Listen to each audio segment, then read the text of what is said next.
Il n'a jamais débattu, il a simplement utilisé la loi pour reprendre sa vie en main. Le premier signal d'alarme n'était même pas rouge. Il était beige. Dossier beige. Cuisine beige. Mot beige de la part d'une femme que je venais d'épouser 24 heures plus tôt. Debout, pieds nus sur notre carrelage importé hors de prix, remuant de la crème à la noisette dans son café comme si de rien n'était. Puis elle a posé le dossier devant moi. Nouvelle règle, dit-elle, souriant comme une hôtesse montrant un manuel d'accueil dans un Airbnb. C'est comme ça que ça va se passer maintenant. Je n'ai pas répondu tout de suite. Je l'ai regardé, remarquant comment son ton ne correspondait pas tout à fait à son peignoir décontracté ou à la vapeur qui s'élevait de sa tasse. Je n'ai même pas touché le dossier au début. J'ai juste étudié la forme de sa bouche quand elle l'a dit, comme si cela lui procurait un petit frisson, comme si elle avait attendu que la cérémonie soit terminée pour pouvoir commencer, quoi que ce fût. Je l'ai ouvert. Règle numéro 1, pas de visite à ta famille sans préavis ni discussion. J'ai besoin de sécurité émotionnelle et de stabilité. Règle numéro 2, les finances seront centralisées par moi pour l'efficacité et le partage de la charge mentale. Règle numéro 3, l'intimité physique sera discutée chaque semaine. Des chambres séparées seront mises en place pendant les cycles hormonaux ou émotionnels. Règle numéro 4, tu me reconnais par écrit comme chef de famille pour éviter les désaccords futurs. Ce n'est pas une prise de pouvoir, c'est une limite. Il y avait 11 règles au total. Certaines rédigées comme des règlements juridiques, d'autres comme les exigences passives-agressives de quelqu'un qui lit trop de mèmes de développement personnel. Aucune d'entre elles n'incluait de questions. Aucune ne supposait que j'avais mon mot à dire. Elle se tenait là, à me regarder lire, sirotant ce café noyé dans la crème comme si elle attendait des applaudissements. Je n'ai pas crié. Je n'ai pas pleuré. Je n'ai pas dit, tu es sérieuse, comme un mari de sitcom blessé. J'ai simplement refermé le dossier lentement et levé les yeux vers elle. D'accord, ai-je dit. Elle a penché la tête. D'accord, je vais chercher le pressing. Je reviens tout de suite. Tu peux aussi prendre du lait d'avoine, demanda-t-elle. J'ai hoché la tête, souriant comme un homme qui vivait encore ici. Comme un homme à qui l'on venait de tendre un pistolet chargé, par quelqu'un qui pensait que c'était une blague. Je suis sorti et je ne suis pas allé au pressing. Je n'avais même rien à y récupérer. Ce que j'avais, rangé dans une boîte ignifugée usée dans le coffre de ma vieille voiture, c'était l'exemplaire original de notre contrat prénuptial. Pas la version qu'elle avait lue à moitié avant le mariage en riant parce que, on s'aime. La vraie version. Celle avec l'addendum qu'elle n'avait jamais remarqué. Celle que son père avait contresignée quand il a financé la compte de notre première maison. Un geste de confiance, l'avait-il appelé. J'avais aussi l'acte de mariage encore chaud du tampon du greffier du comté et le dossier de la société de titres, complet avec la preuve du virement pour le don conjugal de 380 000 $ qu'il avait apporté pour la maison. Un don conditionné, comme le précisait la note de bas de page, à la poursuite de l'union conjugale en toute bonne foi et confiance mutuelle pour une période d'au moins 12 mois. 12 mois, et nous en étions à 24 heures, avec elle exigeant d'être reconnue comme chef de famille et limitant les contacts familiaux comme une cadre intermédiaire établissant les plannings du week-end. Je me suis assis sur le parking d'une station-service, j'ai sorti les papiers et je les ai relus.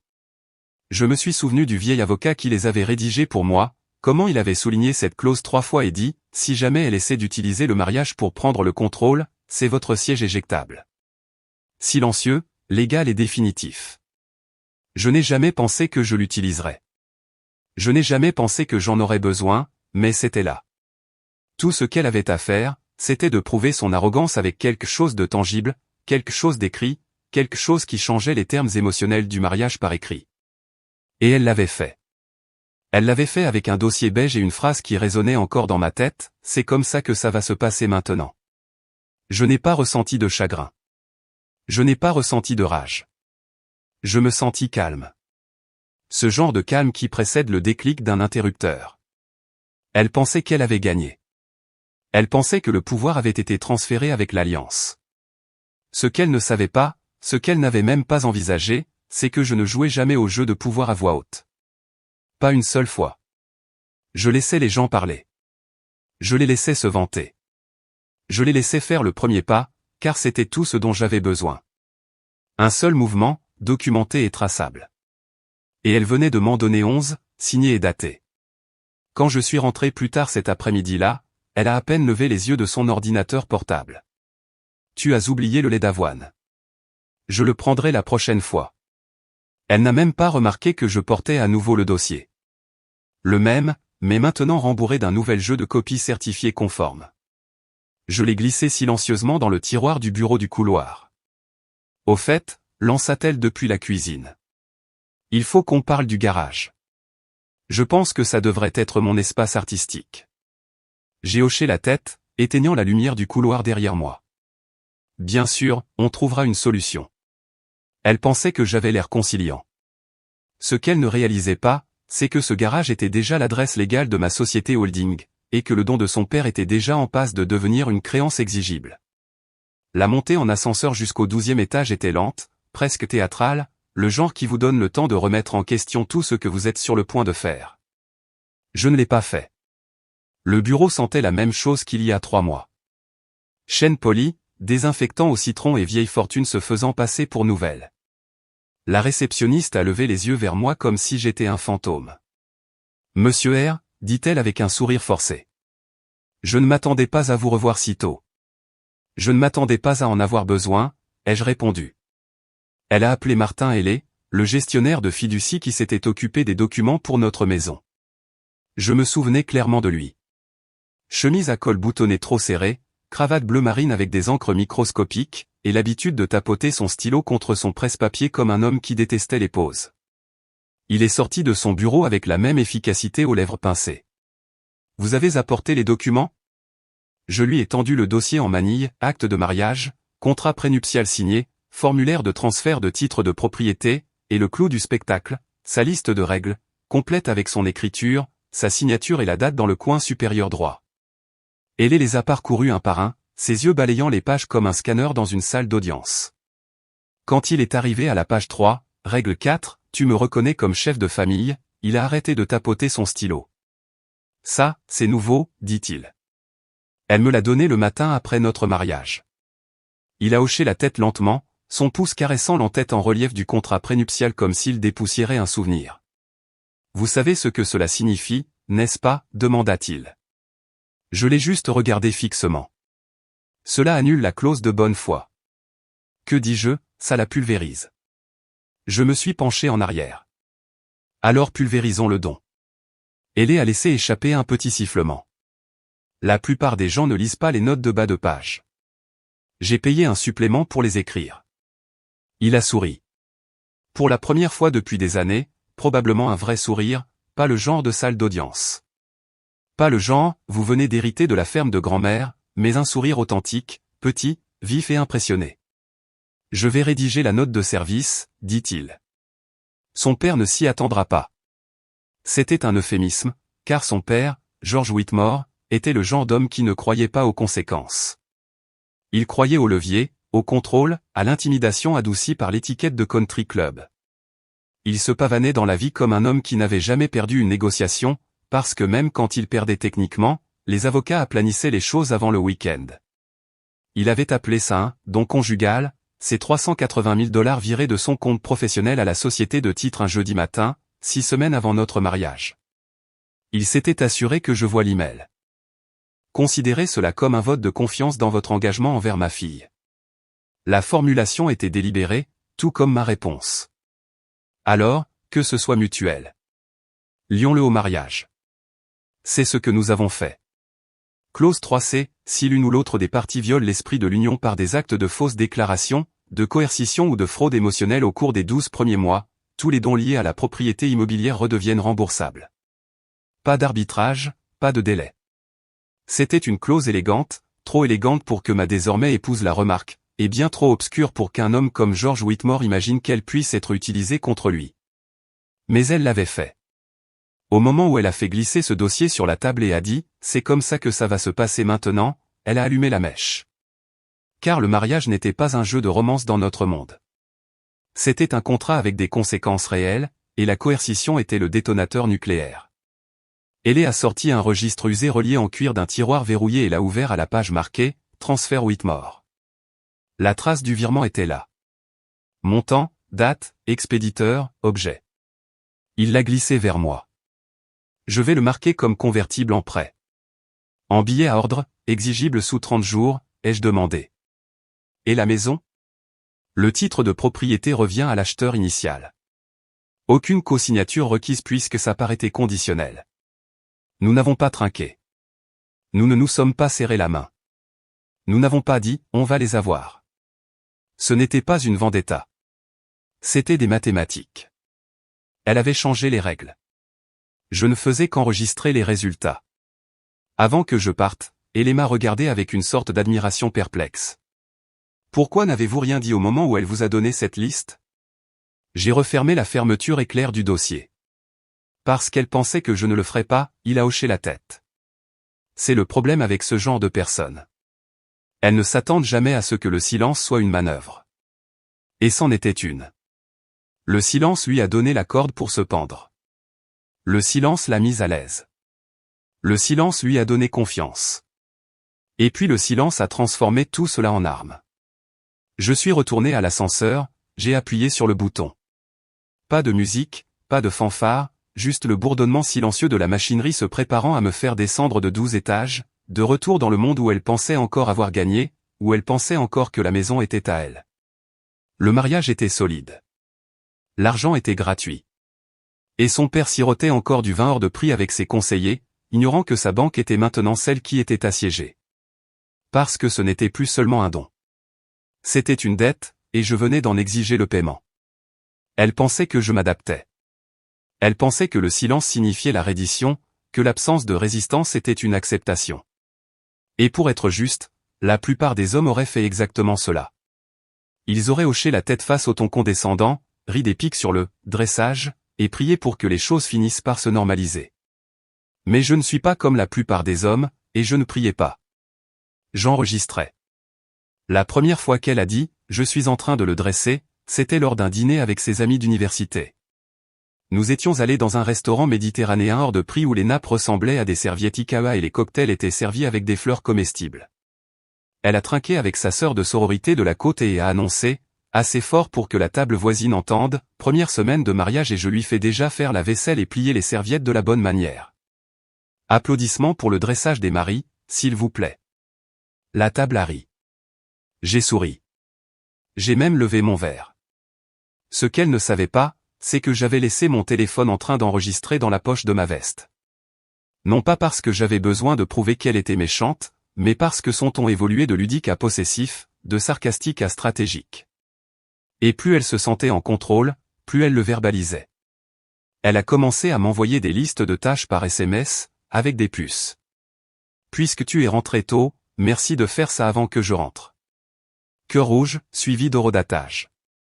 Lave-vaisselle, aspirateur couloir, déplacer ma voiture sur le trottoir, plier les couvertures, remplir la carafe filtrante.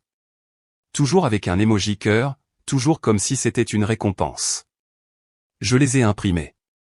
Elle a commencé à dire « ma maison » au lieu de « notre maison ». Subtil au début, puis flagrant. Peux-tu enlever tes chaussures? Je viens de faire polir mes sols. Ou, ne laisse pas de désordre dans ma salle de bain d'invités. J'ai fait des captures d'écran de ça aussi. Trié par date, ton et contenu. La salle de bain d'invités, au passage, je l'avais payée intégralement. Rénovation, robinetterie, carrelage sur mesure. Elle avait choisi le diffuseur de parfum et les serviettes. C'était sa contribution. Puis vinrent les enregistrements. Elle prenait ses appels en haut-parleur, se promenant comme si un TED Talk était toujours en attente. Je n'avais pas besoin de me faufiler. Elle ne se filtrait pas. C'est ce que fait le pouvoir. Il rend les gens bruyants. Un jour, elle arpentait le salon, téléphone dans une main, verre de vin dans l'autre, riant avec sa meilleure amie Kim. Il pense que son calme le rend intelligent, dit-elle entre deux gorgées. Mais c'est moi qui dirige cette maison. C'est moi qui le dirige. Sa famille n'a aucune colonne vertébrale. Il a fait un beau mariage. Il ne le sait juste pas encore. Kim a gloussé. Mon Dieu, je t'adore. Oh, chérie, ajouta-t-elle. Il est comme un chien de refuge. Un peu craintif au début, mais si tu es ferme, il s'adapte. Celui-là est allé dans les archives vidéo. Micro externe, son clair, horodaté. Puis il y a eu les reçus. Pas au sens littéral, bien que je les ai aussi, mais des reçus comportementaux. J'ai commencé à tenir un journal, ligne par ligne, de ce qu'elle disait, de la façon dont elle le disait. Contexte, ton émotionnel. Je l'ai recoupé avec les relevés bancaires et les historiques de SMS. Comme la fois où elle m'a dit que nous co-gérions les finances, puis a retiré $7 200 de notre compte d'épargne commun pour la lune de miel pour surprendre sa sœur avec un voyage entre filles. Je n'ai même pas été prévenu. Je l'ai découvert via l'application bancaire. Elle a dit, tu ne comprendrais pas. C'est du soutien émotionnel. J'ai répondu, bien sûr, c'est logique. Puis je l'ai consigné. Idée de transaction, date, citation. Le dossier, qui était au début une enveloppe en manille, est devenu un classeur, puis finalement une archive numérique sécurisée avec des documents numérisés, des enregistrements et des transcriptions, tous organisés par sujet, coercition financière, dénigrement social, manipulation comportementale. Ce qui est drôle, c'est qu'elle pensait que je devenais plus obéissant. Tu es tellement plus facile à vivre maintenant, ronronna-t-elle un soir, se blottissant contre moi pour la première fois en une semaine. Tu vois, on trouve notre rythme. Je l'ai embrassée sur le front. Je t'avais dit que j'apprenais vite. Elle a gloussé et s'est endormie contre ma poitrine. Ce qu'elle ne savait pas, c'est que j'avais déjà étiqueté l'événement du calendrier de cette nuit-là comme « réinitialisation d'intimité manipulative » enregistrée. Parce que j'en avais fini d'être l'élève. J'étais en train de construire le programme. Chaque insulte, chaque déclaration suffisante, chaque moment où elle oubliait que j'avais des yeux était une pièce du puzzle. Et je ne me pressais pas. Je la laissais continuer à parler, continuer à resserrer son emprise. Parce que c'est ce qui arrive quand les gens pensent que vous êtes brisé. Ils arrêtent de cacher la laisse. Et je n'avais aucune intention de me briser.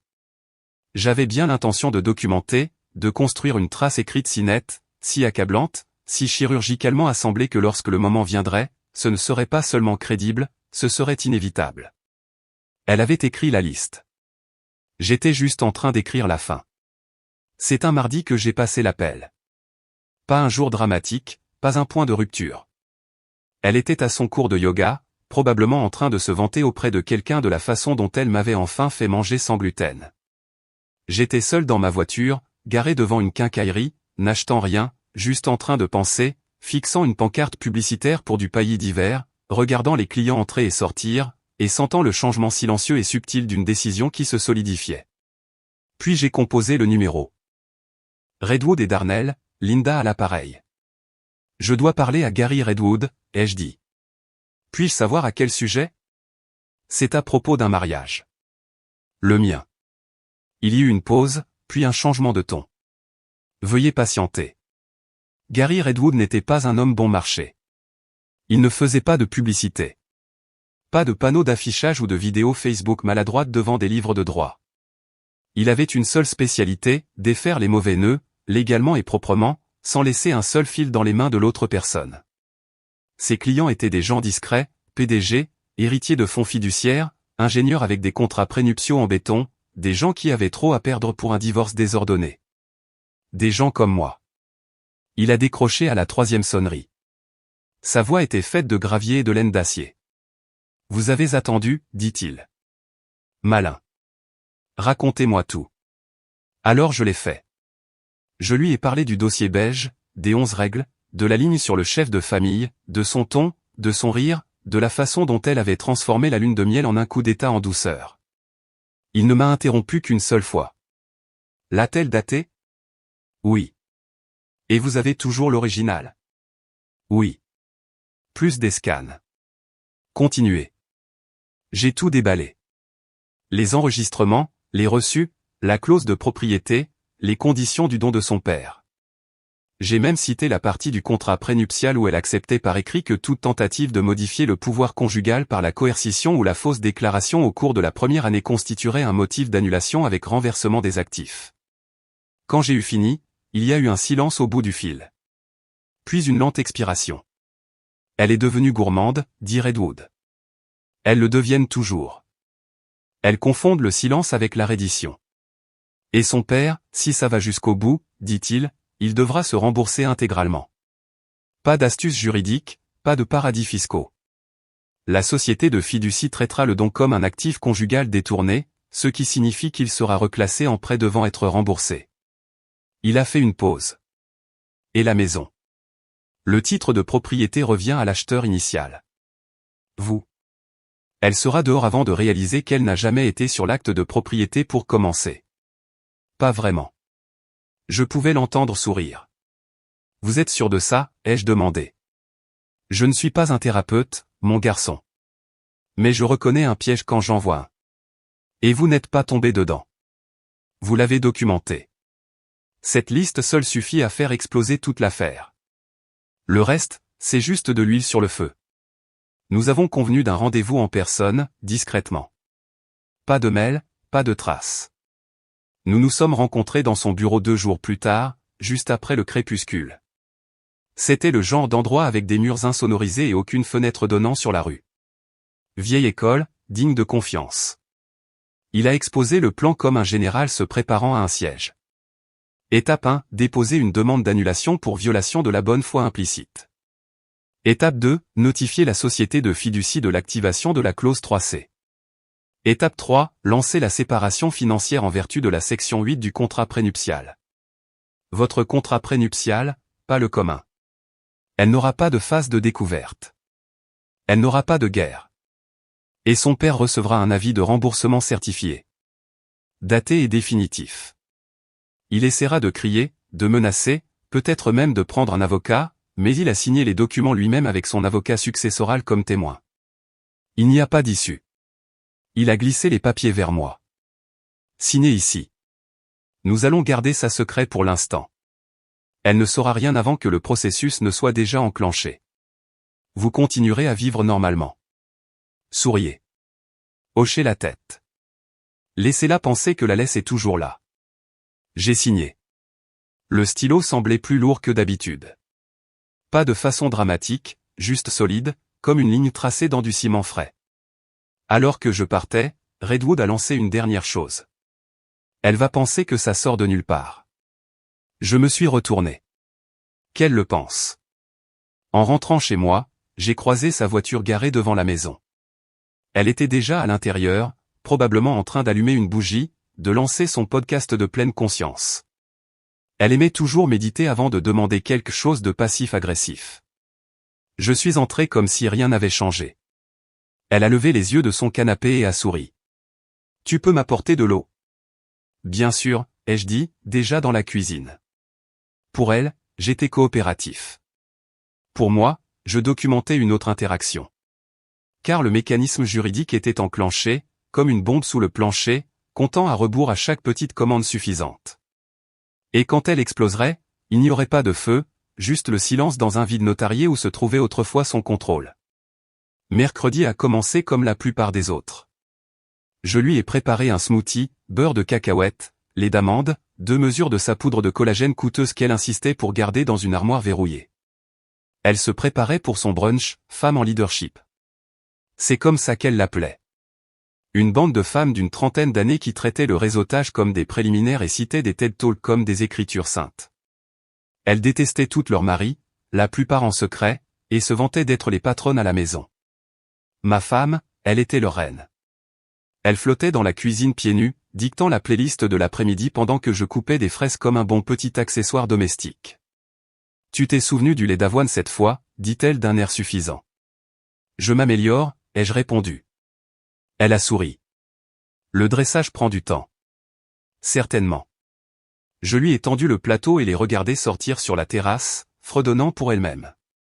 Elle n'a pas remarqué la berline banalisée qui s'est garée de l'autre côté de la rue 10 minutes plus tard. N'a pas remarqué l'homme en costume bleu marine sur mesure qui en est sorti, tenant une épaisse enveloppe. N'a pas vu qu'il se dirigeait vers notre porte d'entrée pendant qu'elle et ses amis gloussaient autour de mimosa et de toast à l'avocat. J'ai ouvert la porte. Monsieur R. J'ai hoché la tête. Veuillez confirmer que c'est la bonne adresse. C'est la bonne.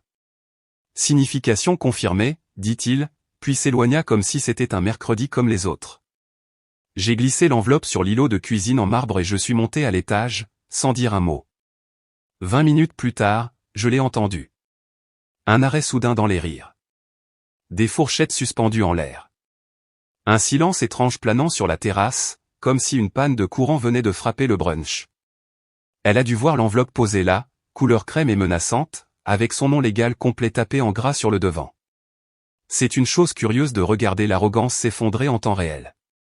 Je me tenais en haut des escaliers quand elle est entrée, l'enveloppe à la main, déjà à moitié ouverte, son visage passant de la confusion à l'irritation, puis à quelque chose de plus difficile à définir. Elle a lu la page de garde, puis la requête, puis la clause jointe du contrat prénuptial, puis la lettre d'activation de la société de fiducie, tamponnée et paraphée, et d'un coup, le vin a quitté ses joues. Elle n'a pas crié. Elle n'a rien jeté. Elle n'a même pas cligné des yeux. Elle a juste fait demi-tour et a marché. Non. Elle a marché d'un pas décidé vers la chambre et a fermé la porte. Je suis resté à l'étage, à écouter. Le téléphone a sonné. Son père, pas de réponse. Puis encore et encore. Elle a finalement laissé un message vocal. Papa, c'est en train d'arriver. Je crois qu'il a déposé quelque chose. Je ne comprends pas. D'où ça sort? S'il te plaît, rappelle-moi. Les mots « déposer quelque chose » étaient révélateurs. Même à ce moment-là, elle ne pouvait pas admettre ce que c'était. Annulation, violation de la bonne foi, réversion des actifs, responsabilité immédiate. Elle a ouvert la porte de la chambre et m'a regardé fixement. Tu m'as pris par surprise. J'ai suivi le contrat, ai-je dit calmement. Tu te souviens de celui que nous avons tous les deux signé. Tu mets fin à tout ça, comme ça? Non, c'est toi qui y as mis fin. Je ne fais que remplir les papiers. C'est à propos de la liste? Sa voix était aiguë maintenant, amincie par la panique. C'était une blague. Alors tu aurais dû mettre une chute à la fin. Je suis passé devant elle et je suis descendu. Ses amis étaient toujours sur la terrasse, faisant semblant de ne pas écouter aux portes tout en étant visiblement figés au milieu d'une gorgée. Elle m'a suivi. N'ose pas rendre ça public. Mon père ne répond pas à tes appels. J'ai pu le voir la frapper. Ce petit déclic derrière les yeux. Cette prise de conscience que quelque chose de plus grand se passait. Pas seulement un mari qui s'en va, pas seulement une dispute conjugale, mais quelque chose de calculé, un démantèlement. Elle s'est tournée vers ses amis et a forcé un sourire. Juste un petit malentendu, gazouilla-t-elle, tenant l'enveloppe comme si c'était un jeu de société. Des trucs juridiques. Vous savez comment c'est quand les hommes deviennent émotifs. Elles ont ri un peu trop fort. L'une d'elles lui a offert plus de champagne. Une autre a fait une blague sur les contrats prénuptiaux et la vengeance des bêtas, mais j'ai observé leurs yeux. Elle ne riait pas avec elle. Elle scannait l'enveloppe, faisait le calcul, se demandant si leur propre mari pourrait un jour faire de même. Je suis entré dans la cuisine, j'ai pris mes clés et je suis sorti par la porte d'entrée. Pas de cris, pas de mots de la fin, juste le clic doux d'une porte se refermant sur le brunch le plus performatif de l'histoire de la banlieue. Au moment où j'ai atteint le coin de la rue, j'ai reçu l'alerte sur mon téléphone. La société de fiducie avait envoyé le premier avis formel de remboursement. Il était allé au compte professionnel principal de son père, marqué comme urgent. Elle pensait qu'elle porterait des toasts à elle-même tout l'après-midi. Mais la vraie fête avait déjà commencé. Elle se déroulait simplement au tribunal. Je ne suis pas rentré chez moi cette nuit-là. J'ai pris une chambre dans un boutique-hôtel du centre-ville. Pas le genre avec un spa ou une vue sur la ville, juste des draps propres, une porte verrouillée, et pas de coussins pastel brodés de mots comme « béni » ou « ensemble ». La chambre ne sentait rien. Un luxe rare et sous-estimé. Le réceptionniste a demandé si j'avais besoin de quelque chose d'autre. J'ai dit « du silence » et il a hoché la tête comme s'il comprenait. 1 heure plus tard, une enveloppe sécurisée a été livrée à ma chambre. Remise en main propre. Pas de mail, pas de PDF, juste du papier, dense, formel et juridiquement irréversible. À l'intérieur se trouvait la confirmation de la société de fiducie, avis de reclassification, signé et tamponné. George Whitmore, mon charmant beau-père, était désormais redevable des $380 000 qu'il avait virés sur notre compte séquestre. Conformément à la clause 3C, en raison de l'annulation basée sur la coercition et la fausse déclaration documentée, le don avait été considéré comme un actif conditionnel, ce qui signifiait qu'il n'avait jamais été vraiment transféré, ce qui signifiait qu'il existait maintenant dans les limbes jusqu'à son remboursement intégral, avec des intérêts calculés à partir de la date du mariage. La date limite, 30 jours. J'ai fixé le document pendant un long moment. Non pas par hésitation, juste par appréciation. Il était rare de voir un levier imprimé si proprement. Pas d'émotion, pas d'échappatoire, juste des mathématiques avec le poids d'un marteau. Puis le SMS est arrivé. 21h12 L. Il faut qu'on parle. S'il te plaît, rentre à la maison. Je n'ai pas répondu. 21h27 L. Je suis désolé. Je ne voulais pas que les choses aillent aussi loin. 21h31 L. Tu fais vraiment ça? Pour une liste? 21h35 L. Mon père est furieux. S'il te plaît, parle-moi. J'ai laissé l'écran s'éteindre. J'ai attendu encore 10 minutes, puis j'ai finalement répondu. 21h46 Moi. Consulte d'abord ton avocat. Et c'était tout. Pas d'explication, pas d'accusation, pas de moralité performative. Je n'étais pas intéressé à jouer au jeu du « comment as-tu pu ?» Elle savait ce qu'elle avait fait. Elle ne s'attendait juste pas à ce que ça ait des conséquences. Le silence de son côté était plus fort que tous ses SMS réunis. À 22h30, je savais qu'elle avait joint quelqu'un. Les indicateurs de messages se sont arrêtés. La tempête était passée, ou plus exactement, elle était devenue interne, en mode stratégie. Elle allait commencer à calculer maintenant, à tracer ce qu'elle pensait être des options, mais aucune d'entre elles ne la mènerait où elle le souhaitait. Parce qu'elle ne comprenait pas ce qu'elle avait déclenché. Elle pensait que l'annulation était une humiliation, un échec moral, quelque chose qui pouvait être annulé si elle s'excusait assez fort. Elle pensait que les règles étaient émotionnelles, négociables. Ce qu'elle ne savait pas, c'est que le contrat ne se souciait pas des sentiments. Il ne se souciait pas de savoir si le groupe du brunch sympathisait. Il ne se souciait pas de sa blessure. Il se souciait des faits. Faits, elle m'a remis une liste écrite d'exigences un jour après avoir signé un contrat de mariage qui interdisait explicitement la coercition.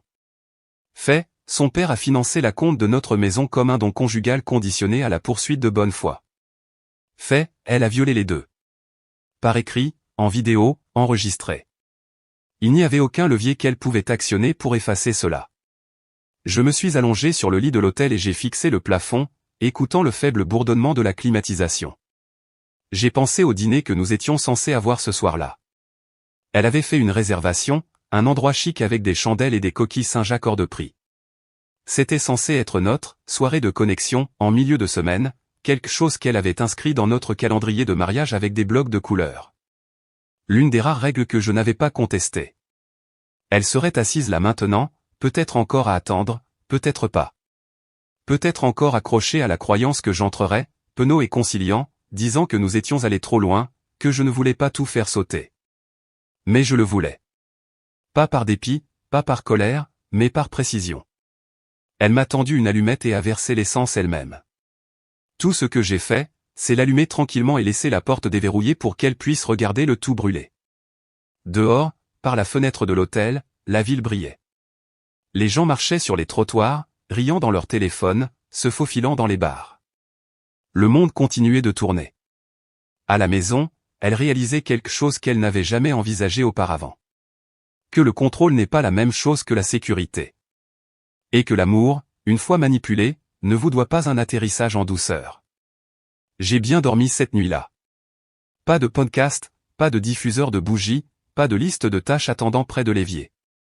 Juste moi, un document signé, et la prise de conscience que parfois, le silence est la réponse la plus forte que l'on puisse donner.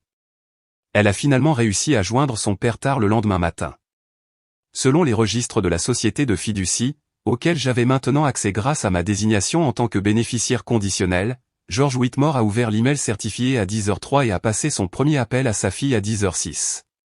Le ton, je ne pouvais que l'imaginer, mais je me la représentais tenant le téléphone à bout de bras tout en arpentant pieds nus notre cuisine désormais très temporairement partagée, chuchotant des choses comme « je ne savais pas, c'était juste un formulaire » et « pourquoi me cries-tu dessus ?»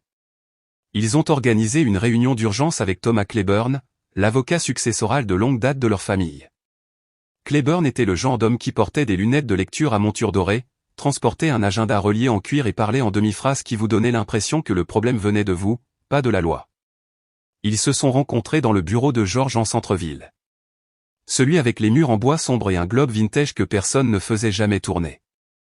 Elle est arrivée avec des lunettes de soleil surdimensionnées et une robe grise moulante, ressemblant à une femme essayant de projeter un contrôle qu'elle n'avait pas. George avait l'air d'un homme qui n'avait pas dormi. La rumeur disait qu'il avait hurlé sur son directeur financier toute la matinée, exigeant de savoir comment personne n'avait signalé cette clause plus tôt. Car c'est le problème avec l'arrogance. Elle n'aime pas être auditée. Cleburne a ouvert le dossier et a commencé à le parcourir méthodiquement. Acte de mariage, contrat prénuptial, addendum annoté, clause 3C, la note de la fiducie, la confirmation de dépôt, puis sa liste, manuscrite, signée, datée, photocopiée de 3 manières différentes, jointe avec une annotation formelle, pièce C, exigence comportementale constituant une coercition. Le stylo de Cleburne s'est figé en plein milieu d'une rature. Cette clause est exécutoire, dit-il en ajustant ses lunettes. Il a tout déposé correctement. J'ai examiné ce même langage standard dans d'autres instruments. C'est valide. George le fixa comme s'il avait parlé en mandarin. Tu dis que nous lui devons de l'argent? Non, interrompit Cleburne, ferme maintenant. Vous vous le devez à vous-même. L'argent n'a jamais quitté vos livres proprement. Au moment où elle a violé la clause, il est redevenu une responsabilité conditionnelle. Vous avez approuvé cette structure lorsque nous avons mis en place le conduit immobilier de la fiducie. Il l'a déclenché? Cleburne hocha la tête. Billet à ordre de 30 jours daté du dépôt. Et comme il passe par une structure de holding familiale, il contourne l'arbitrage standard. Les couches de protection d'actifs que vous avez en place ne peuvent pas bloquer cela. Le titre de propriété de la maison est déjà signalé pour réversion. Si vous essayez de retarder, il peut geler la vente de la propriété et demander des dommages-intérêts pour l'application. George frappa la paume de sa main contre le bureau. 400 000 $, tout de suite? C'est plus proche de 412 000 $ avec les frais de dépôt accumulés et les ajustements d'évaluation, corrigea doucement Cleburne. Elle les regarda tous les deux, stupéfaite. Vous pouvez arranger ça, dit-elle à l'avocat en tendant la main vers le dossier. Il doit y avoir un moyen. Il n'y a aucun moyen, répondit Cleburne. Il a l'avantage. Vous avez violé le contrat par écrit. Il a répondu dans les limites légales. Ce n'est pas un divorce désordonné. C'est une annulation chirurgicale, et franchement, l'un des dépôts les plus disciplinés que j'ai jamais vus. George se tourna vers elle, la mâchoire serrée. Qu'est-ce que tu as fichu? C'était juste une liste, rétorqua-t-elle. Je n'essayais pas de le blesser. C'était censé être drôle, une blague. Vous l'avez signé, dit Cleburne. Vous l'avez daté. Vous l'avez transformé en arme. Je ne voulais pas. Ce que vous vouliez dire n'a aucune importance. George se leva, se dirigea vers la fenêtre et agrippa le rebord des deux mains comme si la vue pouvait offrir une solution. Ce ne fut pas le cas. Tu comprends ce que ça fait au compte, marmonna-t-il. Je suis endetté sur la propriété de Naples. Ce prêt était conditionné au fait que cette maison reste saine. Si je retire des liquidités pour couvrir cette note, je déclenche une clause de pénalité avec la banque privée. Ce n'est pas ma faute, dit-elle sur la défensive. Non. Il se retourna vers elle, sa voix maintenant basse et mortelle. Tu as écrit 11 règles. Tu lui as dit quand il pouvait rendre visite à sa propre mère, exiger des chambres séparées. Et maintenant tu vas t'asseoir ici et dire que ce n'est pas ta faute? Cleburne referma le dossier avec un claquement doux. Vous l'avez tous les deux sous-estimé, dit-il. C'est ça le vrai problème. Vous avez supposé que le silence signifiait la soumission. George avait l'air d'avoir avalé de l'acide de batterie. On peut négocier? Vous pouvez essayer, dit Cleburne. Mais je doute qu'il veuille ça. Elle croisa les bras. Pourquoi pas? Parce que ce n'était pas une question d'argent. Si c'était le cas, il aurait demandé une pension alimentaire ou des dommages-intérêts. Ça, il tapota le dossier, c'était une question de contrôle. Et il vient de le reprendre. Ils restèrent assis en silence pendant un long moment. Personne ne dit ce qu'ils pensaient tous, qu'elle avait transformé le mariage en une performance, et qu'il avait transformé sa performance en preuve. Maintenant, les murs se refermaient, non pas par dépit, mais à cause de la structure. Le genre que son père avait autrefois loué, le genre qu'elle pensait ne pas s'appliquer à elle. Et pour la première fois depuis le mariage, ils réalisèrent tous les trois quelque chose de terrifiant. Elle n'avait pas épousé un homme silencieux. Elle avait épousé un homme patient. Et il n'avait pas fini. Elle est rentrée chez elle, prête pour la guerre. Le trajet depuis le bureau de son père avait été silencieux, la mâchoire serrée, les mains agrippées au volant comme si elle pouvait forcer le contrôle à revenir dans sa vie. Elle n'avait pas parlé à Georges en sortant. Il ne l'avait pas regardé. Et quand elle a finalement rompu le silence sur le parking, on va arranger ça, il est juste monté dans sa voiture et est parti. Pas d'étreinte, pas de plan, juste des gaz d'échappement et un écran de téléphone verrouillé. Alors, quand elle s'est garée dans l'allée, elle a enclenché la vitesse de stationnement et a marché vers la porte d'entrée, son sac à main se balançant comme une arme. Elle avait imaginé comment ça se passerait. Exiger des réponses, rejeter la faute, trouver un moyen de me faire honte pour me forcer à discuter. Peut-être pleurer, peut-être séduire. Elle avait tout un arsenal, aiguisé et testé. Elle est entrée. La maison était silencieuse. Trop silencieuse. Le diffuseur de parfum sur lequel elle insistait au bergamote et ambre, car il réinitialisait le système nerveux, fonctionnait toujours dans le couloir, ce qui rendait le calme encore plus assourdissant. Daniel, appela T.L. Pas de réponse. Elle a traversé le salon, intacte. La cuisine, impeccable. Même la vaisselle dans l'égouttoir était rangée par taille, ce qui l'agaçait. Elle disait toujours que je l'empilais, comme un comptable, pas comme un mari. Puis elle s'est tournée vers la chambre. Il lui a fallu exactement 3 secondes pour réaliser ce qui n'allait pas. La porte du placard était ouverte. Son côté était vide. Les costumes, partis. Les cravates, les pochettes pliées, les chaussures de ville en cuir ciré avec un éclat militaire, disparus. Le tiroir où il gardait ses boutons de manchette était tiré et laissé de travers, comme s'il avait été ouvert délibérément, mais sans hâte. Elle s'est précipitée vers le coffre-fort. Ouvert. Vidé. Pas de documents, pas de dossier, pas de passeport. Elle n'a pas crié. Pas immédiatement. Elle s'est figée, comme un joueur d'échecs réalisant qu'il était en échec et mat sans l'avoir vu venir. Puis elle s'est retournée. C'était là, sur la table de la cuisine, le dossier beige. Celui qu'elle avait rempli de sa liste de « nouvelles règles » ce premier matin, souriant au-dessus de son latte au lait d'avoine, comme si elle était la protagoniste d'une comédie romantique sur la prise de contrôle. Elle s'est approchée lentement, comme s'il pouvait exploser. La première page était ouverte. La règle numéro 4 était soulignée au stylo rouge, « Tu me reconnais comme chef de famille ». Et juste en dessous, griffonné à l'encre noire, sa propre écriture, désinvolte et décisive, c'est comme ça que ça va se passer maintenant. À côté, un seul post-it, jaune, centré, accepté. Annulé. C'est là que ça l'a frappé. Pas d'un seul coup.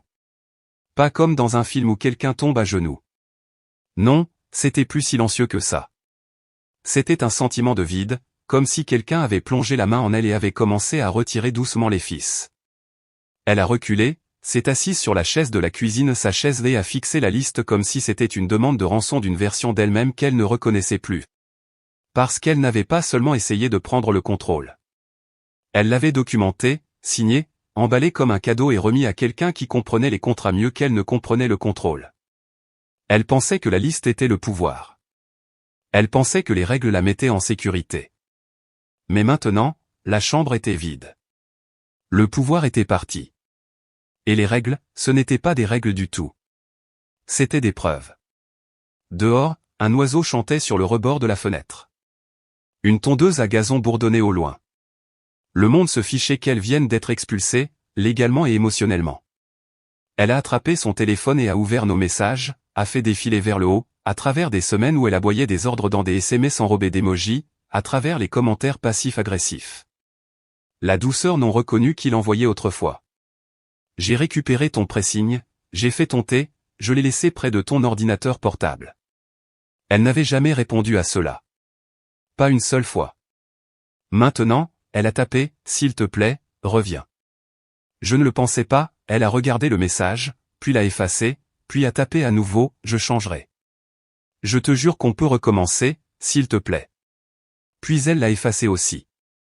Parce que soudain, elle a compris quelque chose qu'elle n'avait jamais vu dans tous ses ateliers et ses brunchs d'émancipation. On ne négocie pas avec quelqu'un qui a déjà signé la clause de sortie. On ne gagne pas contre un homme qui a attendu d'avoir tous les reçus en ordre avant de partir sans un bruit.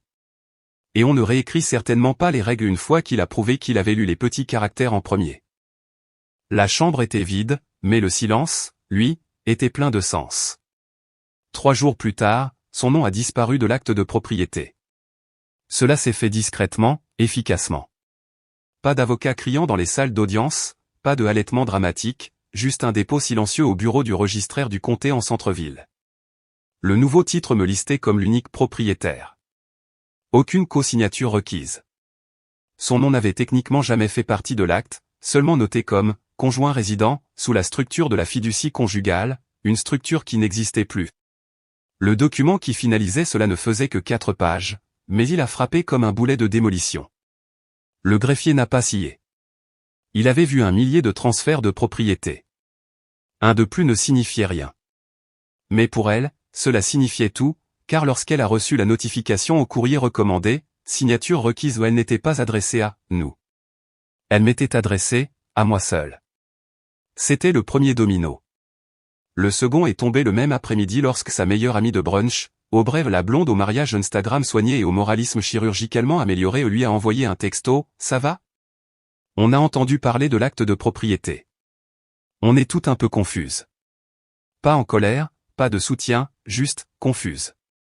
Et avec ce simple message, le groupe du brunch, le cercle choisi de la royauté de banlieue, s'est fracturé. En 48 heures, elle a été désinvitée d'une dégustation de vin. Le chat de groupe est devenu silencieux et quelqu'un, probablement Rachel ou Dana, elles avaient toujours la langue bien pendue quand il y avait du rosé, a commencé à chuchoter la véritable histoire. Qu'on lui avait signifié des papiers d'annulation pendant qu'elle organisait un brunch. Que son mari était parti avec tout et ne lui avait laissé qu'un post-it. Et pire, que tout cela avait été légal. Ce mot, légal, s'est répandu comme une traînée de sang dans un bassin de requins. Soudain, son empire de manœuvres de pouvoir soigné et de flexion passive-agressive n'était plus qu'un conte édifiant très public. Pas une femme émancipée, mais une femme qui avait sous-estimé le type silencieux. Pendant ce temps, son père était en train de s'effondrer. La demande de remboursement de la fiducie n'était pas optionnelle. La clause était en béton. Son gestionnaire de patrimoine avait déjà manqué la première fenêtre d'appel.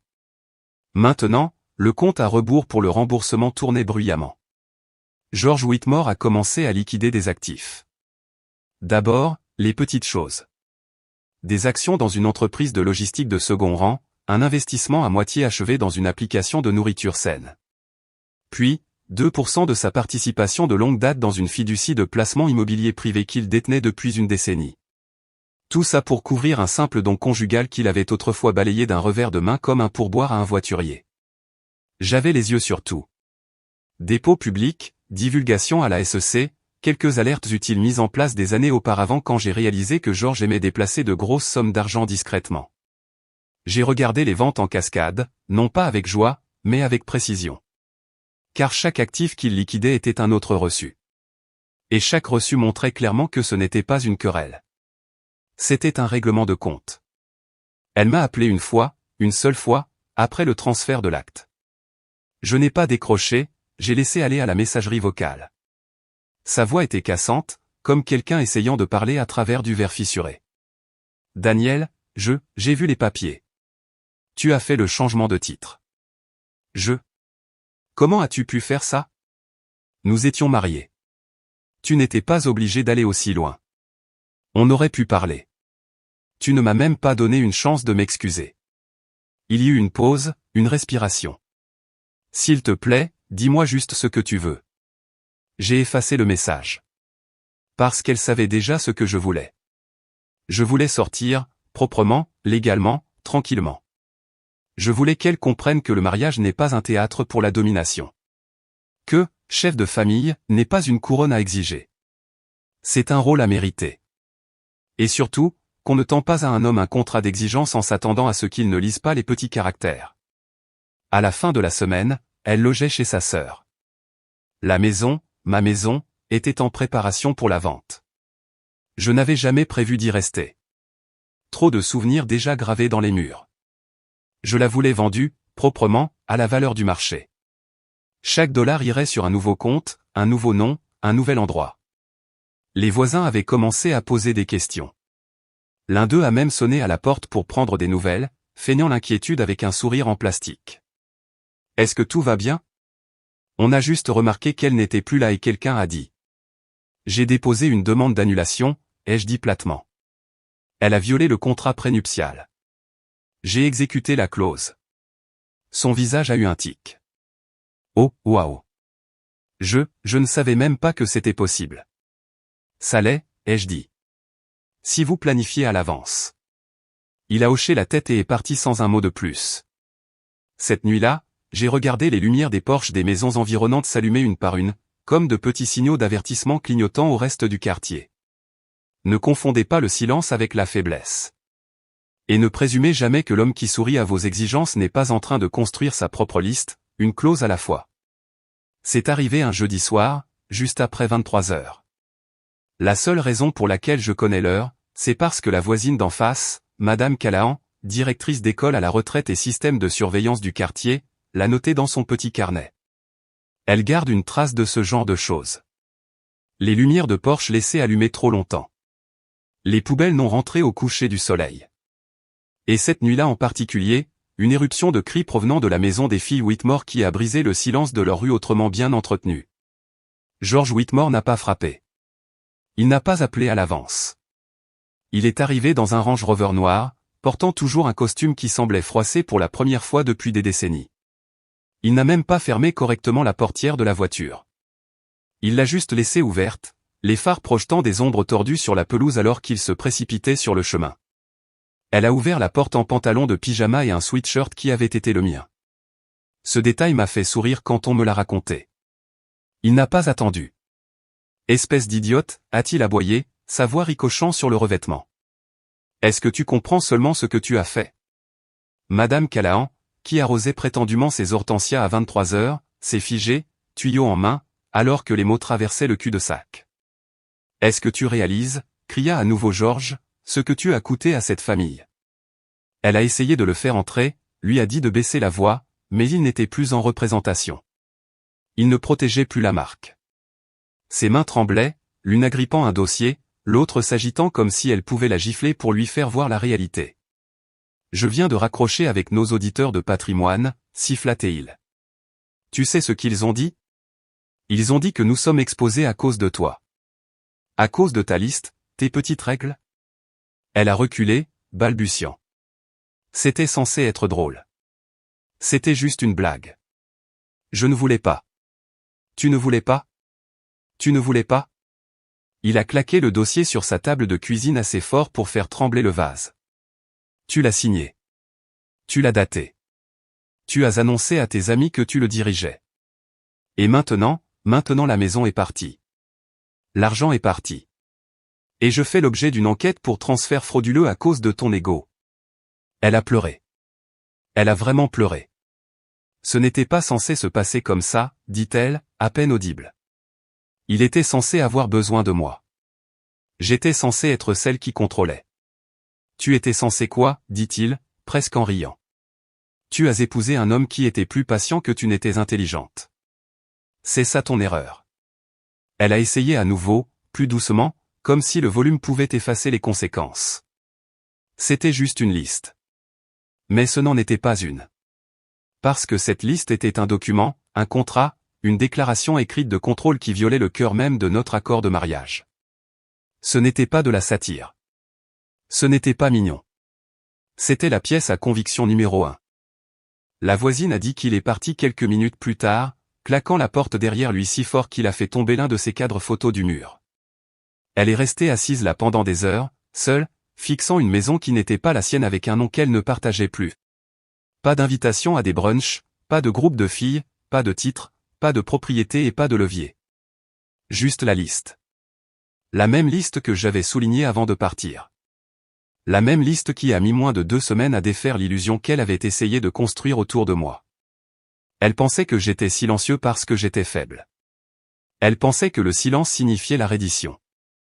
Mais la vérité, c'est que je n'ai jamais eu besoin de crier, jamais eu besoin de menacer. Parce que j'avais une meilleure arme, la clarté. J'ai lu le contrat, puis je l'ai suivi, ligne par ligne, clause par clause, jusqu'à ce que je parte avec tout, en lui laissant exactement ce qu'elle avait exigé. Ses règles. Écrite, signée, appliquée.